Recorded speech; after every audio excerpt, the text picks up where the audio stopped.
got the bones and took them away. You know, I haven't heard any more about it, but Art might know something about it. But I'm sure this ties in with what you're talking about. Also, in the latter part of the 1940s, after World War II, there was a miner that was going down the Colorado River, and he discovered this cave. And in this cave, he went in there, and there was this huge monolith. I mean, they estimated the largest one was 180 tons, standing erect, with hieroglyphic type writings on it. Oh, and there was monoliths all over this cave, and there was over 5,000 of these giant mummies in there. They were huge people. 5,000 of them? 5,000 of them. And they shut it up real fast. The FBI went in there, and they extracted the mummies. From what I heard, they went into the Smithsonian and were buried, of course, from the public. They don't want to let this kind of information out and frighten everybody, but they tried to seal up the cave with dynamite, but they blew the hole bigger, and I guess they just had a hell of a time sealing the cave up. But this is a fact, you know, and they've got these artifacts in the Smithsonian to this day. Also, I've also heard that they've also got the, you know, Noah's Ark is a real thing, okay, and they retrieved our archaeologists retrieved through the government the alabaster sarcophagus of Noah, and they also have whatever his remains are in there. Well, you know, Stephen, have you ever heard anything about that? You know, well, yeah, especially from the time the supposed first of all, I believe obviously Noah's Ark is real. I believe that they have located it. I have heard rumors about the alabaster sarcophagus. The interesting thing is that there are people that claim it's on the top of Mount Ararat who have actually gone up to it. One of the former astronauts, I think, Irvin went up there. And, so that doesn't surprise me. I want to thank you, Reed, for sharing that story about southern Utah and the Grand Canyon, because, again, if people want to read the most fascinating thing in 1905, Kincaid found also a labyrinth with mummies, giant mummies, and hieroglyphics, and everything in the area of the Grand Canyon has an Egyptian name. And you ask yourself, okay, how does that happen? That's something in, the Colorado River in Utah or wherever, forgive me, not Utah, but Colorado, where that Arizona, where that can happen. How is it that they all have Egyptian names? And the obvious answer to that is that it had to have been passed down for a long time.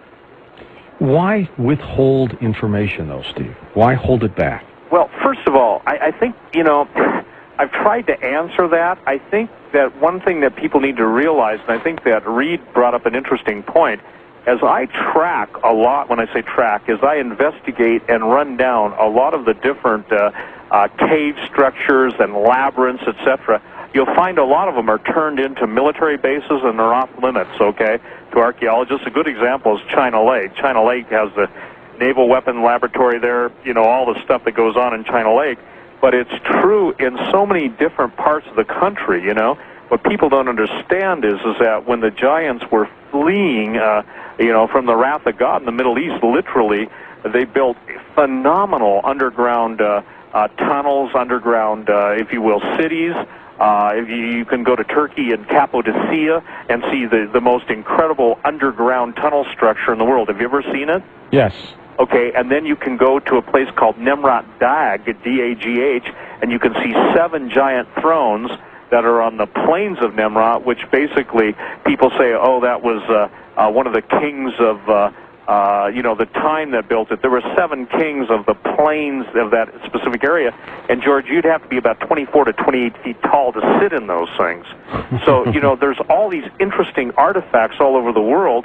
And then he also made reference to the gentleman in Utah. By the way, if the gentleman in Utah is listening, please call me at that 1-800-424-7870. And, George, if anybody else out there in Ohio, Pennsylvania has any of the original stories out of the newspapers. By the way, during the turn of the century into the early 20s and 30s, the American newspapers were riddled with stories of giants 12 feet tall, copper armor, all sorts of weapons of warfare. Barry Fell, who I believe now has passed away, wrote 3 great books for the listeners out there, America, BC, Bronze Age America, and Saga America. and he was a Harvard ethnologist and president of the American Epigraphic Society. He's proven beyond a shadow of a doubt, even to the people that just absolutely turn livid when you mention his name, that America was settled thousands of years ago by a lot different people than, quote, Leif Erikson and the Vikings. Wildcard caller, you are on the air. Welcome to the show. Hello? Wildcard caller? Well, we have no time for you. We will clip you off and go west of the Rockies in California. You are on Coast to Coast. Yeah, hi, gentlemen. Hi there. I don't know if you heard Stephen Hawking said that he predicted a new species of human on the planet within the next 1,000 years, which I thought was an interesting prediction out of the blue to me. And also I have in front of me some pictures of gold engravings from the Kimball Cave pictures. Mm-hmm. Mr. Kimball was on Art's show, and we got him off the website. Yes. You've seen these, I suppose, huh? I have not. Stephen, you have. Yep. Oh, aren't they? That's just amazing, that they are, Egyptian folks. I see it no big deal, getting across the ocean. In the Atlantic, you can drift across, with the sail, you can get even faster. Makes me wonder what sort of ships giants would have, You were talking about oar strokes, and I was thinking it would be quite the thing to see a gigantic ship built by giants. But it reminds me of Planet of the Apes, too. I was just watching that a few different times, and it's on HBO now, so looking at it carefully, and it dawned on me after, the last time I saw it, that this could actually happen, that one species could take over another. And it happens all the time, doesn't it, Stephen? Well, when you're talking like Planet of the Apes, let me share this. If you've got a bunch of people then let me just say this again, not normal by our standards, but are set on world domination. It's kind of like the movie Universal Soldier, okay? You can create a bunch of hybrids, and in creating those hybrids, you take away all conscience, you take away, any propensity to show any mercy, and you can make the ultimate killing machine. Imagine something that has the same desires as, basically turn a bunch of giants into great white sharks on the land, and I don't mean literally fish, I mean with the appetite that you could have, and I think it becomes a fascinating topic for the future. Were there any female giants, Stephen? Oh, absolutely. Absolutely. Because, again, when the angels, and understand this, a lot of people say, well, Jesus said in heaven they're neither given or taken in marriage. Well, that's in heaven. God's fury came down on the ones that committed sex sin. It says that they're reserved in Tartarus. And interestingly enough, in Greek mythology, Tartarus is an area below Hades where the primeval deities, the Titans, were basically chained up. And the Titans, you remember the story Clash of the Titans, Clash, yep. Well, the interesting thing about the Titans is you have a specific group of fallen angels that committed sex sin. Those ones are locked up until the end times, and then guess what? They get loosed again, according to, biblical prophecy.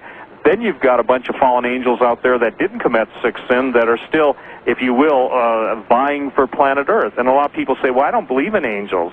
Well, the point is that you can certainly believe in what you can see, and George, we're talking about some of the bones that just the femur of some of these people are 72 inches to 84 inches long. That's almost hard to believe, but you're right. It is hard to believe, and you're talking about people that can rip out trees just by hugging it, and so for instance in Texas, this is a fascinating story. In Texas, they had 9 to 12 foot tall what are called the Karankawas, kind of like Chiricahuas, only Karankawas. And the tribal name, and they were all cannibals.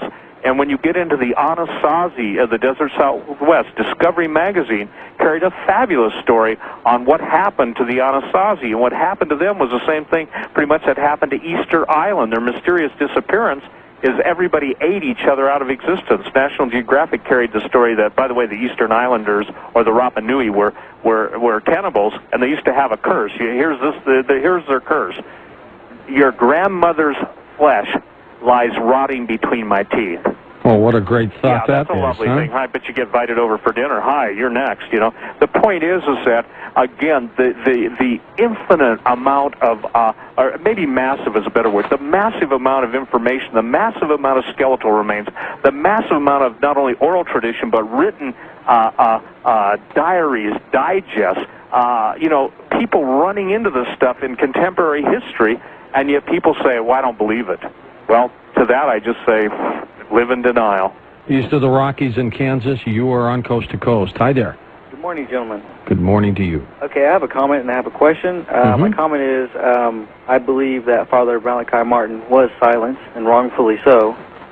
And I was want to ask your guest if he believes in Bigfoot, and if he does he believe that this creature is connected to what he's talking about? All right, good question. That is a great question. Yes, I believe in Bigfoot. When you go to you know, understanding Bigfoot and the Sasquatch and all the different names, whether it's a Chinese version or every place in the world seems to have it, yes, I believe that there are, how should I say this, transgenic species. In other words, people have been messing with this stuff, or even say the entities. You know, an interesting thing, with every abduction that I know of, pretty much, that, and I used to catalog, George, all of them, you know, there's this sexual thing. Everybody's always playing around with either the egg of the woman, the sperm of the man, and these people feel violated and raped. Right. All I can tell you is with the almost exponential speed of genetic engineering and cloning and everything I've talked about with the whole soul catcher, I believe that Bigfoot and all those things are real, and even the latest hair sample of the last Sasquatch could not be DNA typed to anything that's currently known. Wow. Currently known. They couldn't put it together. They couldn't put it together. In other words, it didn't match the great apes. It wasn't human. It was something other than that. First-time caller, welcome to Coast. Hi there. Hi there. Yes, sir. You are on the air. Oh, this is a wild night. You guys are creeping me out. I'm watching the Perseid meteor shower from the coast of Mississippi. Oh, you got to tell me. What do they look like? Is it grand? Oh, no, the Leonoids last year was grand. This is cool. Okay. They're nice. And I've noticed that throughout recorded history and what we've been able to tell of prehistory and legends that come down, events like the Leonoids of last year are noted and passed down from generation, the stories. You were talking about fallen angels and the Himalayas, meaning fallen. Relationships to that, is there any chronological correlation to the legends of giants in conjunction to meteor showers? All right, any tie in there, Stephen? Yeah, that's a great question, because, yes, very specifically, you know, the bottom line is that falling stars, if you will, and that's what they were called prior to be officially known as asteroids and comets. The point is that the ancients always believed that when they saw meteor storms and they saw the other thing, that, if you will, heavenly beings, those from heaven, were actually coming to earth. Now, it's interesting that the word angel actually means messenger, and it also, and like I said, star, okay?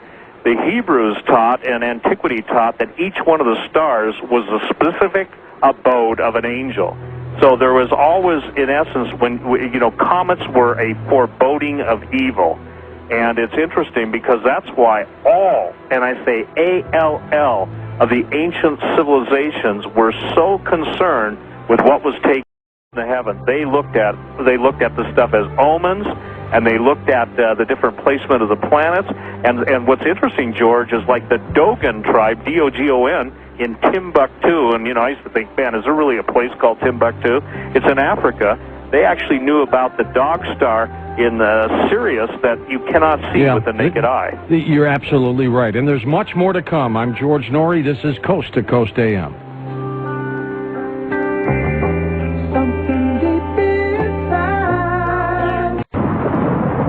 Welcome back to Coast. I'm George Norrie. Stephen, I do have to compliment you on the effort and the work that you've put into this book, which is as big as a giant, quite frankly, isn't it? Oh, it is. You know, I almost think, you know, to tell people how much 480 pages is, you got to put it in pounds, you know. It truly, there is nothing like it, and I will make a promise. I can tell you this, for the people that really want to put the question marks they've had in their minds all these years, I think it will give them exclamation points. I don't mean that to sound corny, but what it does, it answers a lot of questions, and it tells us where it's going. I think that's what, you know, the focus of tonight's interview, you know, from your perspective, George, you know, are we going to see this stuff again? And yes, we are. And the ramifications are so great, you know, that